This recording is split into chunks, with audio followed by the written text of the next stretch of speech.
Hi, this is Kendra. Welcome back to my channel.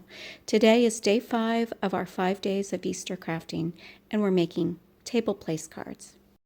Or you can even just make greeting cards for all your family and friends. Are you ready? Let's do it. Let's make cards. I've got to start out by pleading with you to save your Easter egg water because you can use it for later art projects. We'll even use it today. So with a funnel, I'm putting part of the solution into a spritzer.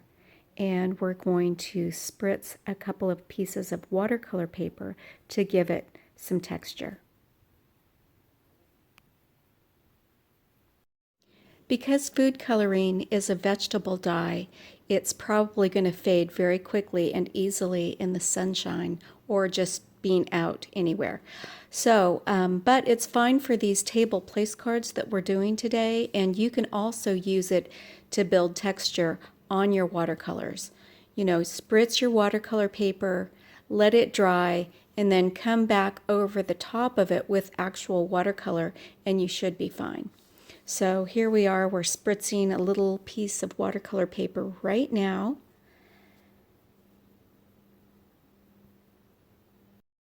Who is out there saying, lady, get a manicure? I know, I know. Let's talk about what's happening here. I like to protect my work surface. So anything that I work on that is going to get messy, I use wax paper. All right, so this is just a tip from a long-time crafter. You know, just you can always keep a clean surface if you work on this wax paper. So anyway, the one thing to do is just collect all of your solution in jars. Okay, and you can use this for the whole year. What's so great about using the wax paper is that you can use it again over and over. And for now, I'm just going to go ahead and set it aside. All right, what I'm hoping to do is get a couple of cards that'll stand up like this.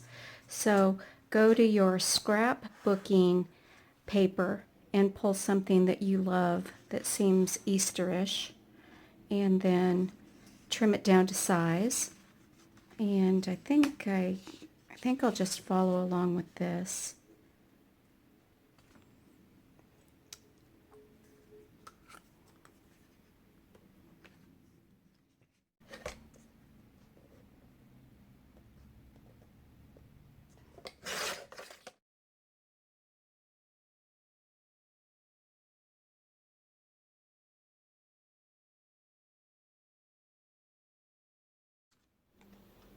I'm using a circular cutout so that I can drop in a faded shadow on top of this scrapbooking paper because it's a little bit bright.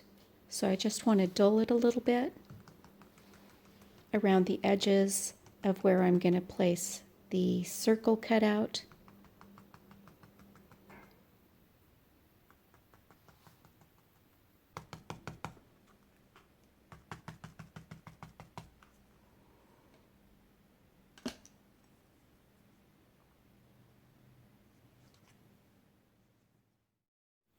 Now I'm going back to that original watercolor paper.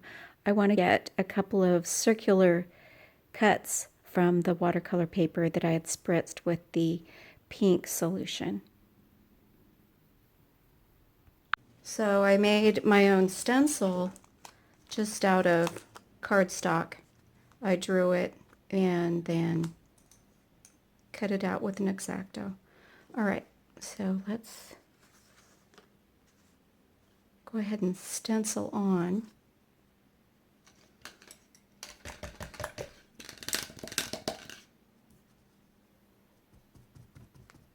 An egg. And a good way to gauge the placement is on either side, so you know it's about centered.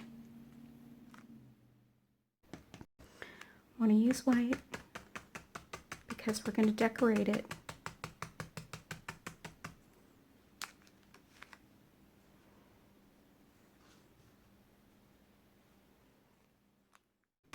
Just stenciling on a pretty little bit of color around these circular cutouts. Once I put a colorful border on the circular cutouts, I thought it was time to drop in the egg stencil, and that's what I'm going to do now.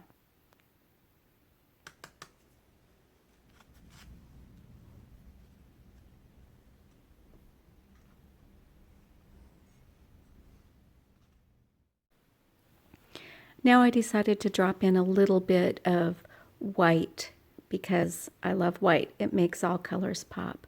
So I'm just dotting in a little bit of white around the border.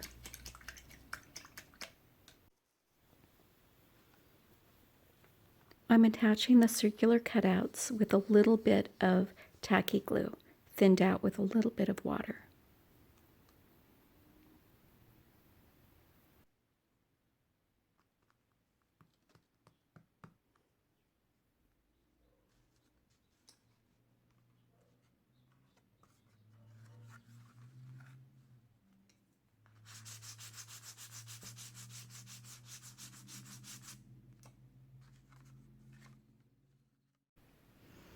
I was going to stamp the letters on for the names, but I decided to just hand letter it.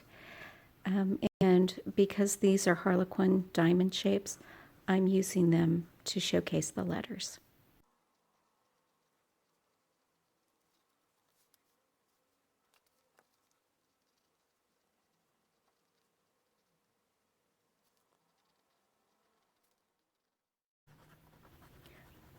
Just finishing up with a little bit of ink detail, and the cards are just about finished.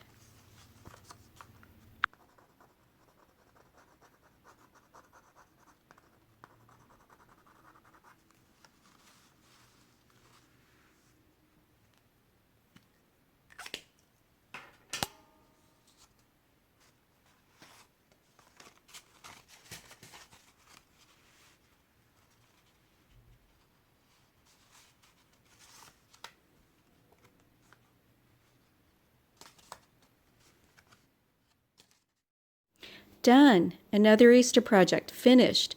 This concludes day 5 of 5 days of Easter crafting. Thank you so much for watching today. I hope you've enjoyed it. I sure had a lot of fun.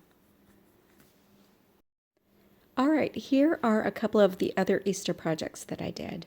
I repurposed a huge jumbo Easter egg. Here's my video on Easter egg dyeing, which was a lot of fun. You can watch that video too. And this is the video where I repurposed tin cans and jars into Easter egg containers. You can find the entire 5 days of Easter crafting playlist down below in the description box. If you enjoy my videos, I'd sure love it if you want to comment, like, share, and subscribe. Wishing you all a happy Easter.